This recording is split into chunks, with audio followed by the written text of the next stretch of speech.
Hi, welcome to mind all minds. So ఒక్కొక్కసారి అనిపిస్తుంది, so ఈ ప్రపంచం అంతా కూడా ఒకేలాగా ఆలోచిస్తే అసలు ఉండేది కాదేమో అని. ఇన్ఫ్యాక్ట్ అది నిజానికి నిజం కూడా. అది నేను చెప్పిన ఎవరు చెప్పిన, బికాజ్ ఓన్లీ ఇంత డైవర్సిఫైడ్ థింకింగ్ ఉండడం వల్లనే ఇది సస్టైన్ కాగలుగుతుంది అని నేను అనుకుంటా. ఎందుకంటే ఇప్పుడు మనం ఒక దగ్గర వెళ్తాం, ఏది ఒక హోటల్ కానీ లేకుంటే ఇంకేదైనా ఒక దగ్గర. అప్పుడు ఏమనుకుంటాం, మనం అక్కడికి వెళ్ళిన తర్వాత అది తినేసి ఇట్లా వచ్చేస్తాం అనమాట. వచ్చిన తర్వాత హోటల్ ఏం బాగుందనో లేకపోతే ఇంకేదనో అనుకుంటాం. బట్ ఆ హోటల్ పెట్టిన వ్యక్తి ఆ థింకింగ్ అది ఏంటంటే, ఇప్పుడు మనము తిని వచ్చేసినాం అంతవరకే. అది మనం ఏమనుకుంటాం, ఎందుకు కష్టపడుతున్నానో లేకుంటే ఇంకేదనో అనుకుంటాం.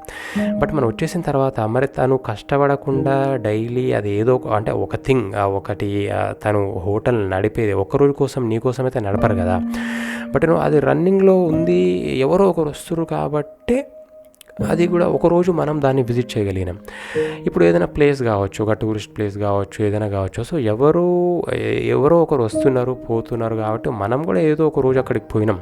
అండ్ అక్కడ మరి ఎవ్వరు పోవట్లేరు, అందరూ ఒకేలాగా ఆలోచించి అది బాగాలేదని దాన్ని అబాండన్ చేసారు అనుకోండి, ఆ టూరిస్ట్ ప్లేస్ ఎవరు చూడరు ఆటోమేటిక్గా. సో ఇక్కడ ఏంటంటే, ఇప్పుడు ఆ సోర్స్ కావచ్చు లేకుంటే రిజల్ట్ కావచ్చు అందరిది కూడా ఒకేలాగా ఉంటే డెఫినెట్గా ఉండదు. ఎందుకంటే ఇప్పుడు అందరూ పీస్ఫుల్గా ఆలోచించి అందరికీ అసలు ఏది కూడా ఎవ్వరికి గొడవలు ఏది డైవర్షన్స్ లేకుండా ఉండాలి అని అనిపిస్తుంది. బట్ ఇన్ఫ్యాక్ట్ అది ఇంపాసిబుల్. ఎందుకంటే మైండ్ అనేది ఖచ్చితంగా కూడా ఒక్కొక్కరిది ఏదో రకరకాల డైవర్షన్స్, ఏదో ఫ్లక్చుయేషన్స్ ఏదో వస్తుంటాయి. ఇద్దరు ఒక మంచి వ్యక్తులు కూడా పక్కన కూర్చున్నప్పటికి కూడా ఏదో ఒక చిన్న అభిప్రాయ భేదం అనేది ఖచ్చితంగా రావడం జరుగుతుంది. సో మరి అట్లాంటప్పుడు ఒకరిద్దరు వ్యక్తులకే ఇన్ని అభిప్రాయాలు ఉన్నప్పుడు మరి ప్రపంచమంతా ఖచ్చితంగా డెఫినెట్గా అది ఎన్నో అభిప్రాయ భేదాలు ఉంటాయి. And they live in their own ways. అయితే ఇక్కడ ఏంటంటే గ్రూప్ ఆఫ్ పీపుల్ అనమాట. గ్రూప్ ఆఫ్ పీపుల్ కొంత మేరకు వాళ్ళ థాట్స్ అనేవి కలిసే ఛాన్సెస్ ఉంటాయి, కలుస్తాయి కూడా డెఫినెట్గా. సో అప్పుడు ఏంటంటే గ్రూప్ ఆఫ్ పీపుల్ వీళ్ళు అంటే ఈ రిలీజియన్ కావచ్చు లేకపోతే సమ్ వాట్ ఎవర్ అట్లా గ్రూప్స్ ఫామ్ అయ్యి and then they live they find their existence అట్లా.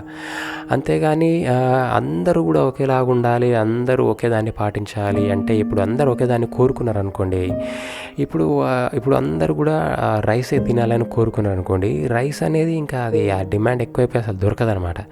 అట్లా కాకుండా ఒక్కొక్కరు పుర్రెకో బుద్ధి జిహ్వకో రుచి అన్నట్టు అది నిజం అనమాట. ఎందుకంటే ఇప్పుడు తినాలనుకున్నప్పుడు కొంతమంది గోధుమలు జొన్నలు రకరకాల ఒక్కొక్క ప్లేస్లో తింటూ ఉంటారు కాబట్టి ఆ లెక్కన ప్రతి ఫుడ్ కానీ లేకపోతే ఆ కండిషన్స్కి అక్కడ పెరుగుతున్న పంటలు కానీ ఇవన్నీ కూడా అందరికీ సరిపోతాయి. సో వరల్డ్ అంతా కూడా సో ఎంత ఏంటంటే అందరూ కూడా ఒకేలాగా ఆలోచిస్తే మనము ఎగ్జిస్ట్ అయ్యేవాళ్ళం కాదేమో.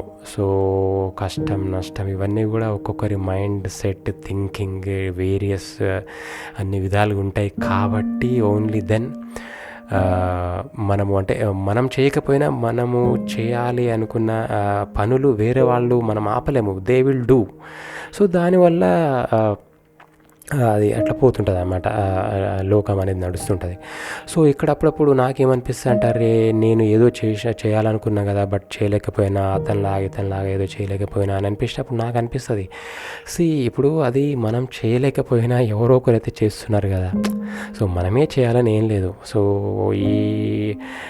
ఈ వరల్డ్లో కొన్ని పనులు మనమే చేయాలని ఏం లేదు, మన బదులు ఎవరో ఒకరు చేస్తూనే ఉన్నారు. అది వద్దన సరే అంటే మనం అనుకోకున్నా కూడా దే ఆర్ డూయింగ్. సో అట్లాంటప్పుడు సరే వాళ్ళు చేస్తున్నారు కదా, at least what I thought they are executing అని చెప్పేసి మనము తృప్తి పడే ప్రయత్నం చేయాలి. అంతేగాని అన్నీ నేనే చేయాలి, అరే నేను అతనిలా సక్సెస్ కాలేకపోయినా ఇతనిలా అంటే ఎవరి ప్రయత్నం వాళ్ళు చేయాలి. ఒక్కొక్కసారి చేయాలనుకున్నా కూడా కొన్ని అవకాశాలు కానీ కొన్ని వాట్ ఎవర్ కండిషన్స్ ఇవన్నీ కూడా కలిసి వస్తుంటాయి అన్నమాట. సో కొంతమంది అట్లా వాళ్ళకు ఇంట్రెస్ట్ ఆ ఇంట్రెస్ట్కి తగ్గట్టు ఆ కండిషన్స్ లేకపోతే ఆ సోర్సెస్ ఇవన్నీ రావడం వల్ల they will go on executing the things what they think.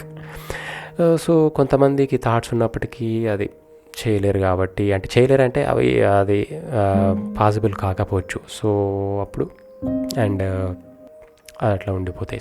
So what ever finally what I mean to say is అందరూ ఒకేలాగా ఆలోచిస్తే ఈ వరల్డ్ అనేది ఉండేది కాదు. And so we have to try to respect every one. And respect అంటే నీకు నచ్చింది ఉన్నప్పుడు బీ న్యూట్రల్ అట్లీస్ట్, అంతేగాని విమర్శించి అదేంది ఇదేంది అనొద్దు. So everything is fine and good. Yeah, thanks for listening.